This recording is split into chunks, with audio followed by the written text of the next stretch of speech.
సిరిసిల్ల జిల్లాలో ఘోరమైన లారీ యాక్సిడెంట్తో మా కూతురు అల్లుడు ఇద్దరు దుర్మరణపాలే.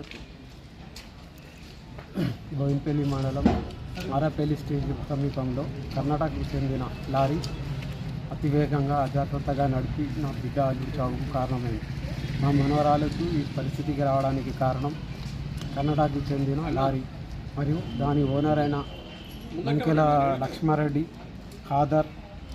వీళ్ళు వేరే రాష్ట్రాల నుండి వాహనాలు తీసుకొచ్చి లారీలు తీసుకొచ్చి ఇక్కడ ఐకేపీ సెంటర్లకు అద్దెకు నడిపించుకుంటా వాళ్ళ ఇష్టానుసారంగా నీటిగా కూడా అనవసరమైన పర్మిషన్లు ఇచ్చుకుంటా వాళ్ళ దగ్గర ఆశించి అనవసరంగా మా బిడ్డ అల్లుడు చావు కారణమైంది. దానికోసం నేను ఆర్టీఐ యాక్ట్ ప్రకారం వాళ్ళ వాహనాలు ఎన్ని సీజ్ చేసిండ్రు, ఇంతవరకు ఎన్ని వాహనాలకు కేసులు రాసిండ్రు, ఆ వాహనాలు ఇంకా నడుస్తున్నాయి.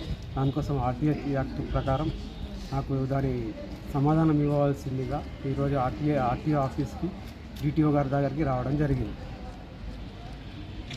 ఇటువంటి దుస్థితి ఇంకా ఏ తల్లిదండ్రులకు రావద్దనే ఉద్దేశం కొద్దీ నేను ఈ ప్రయత్నం చేస్తున్నా. దానికి మీరు కూడా సహకరించగలరు.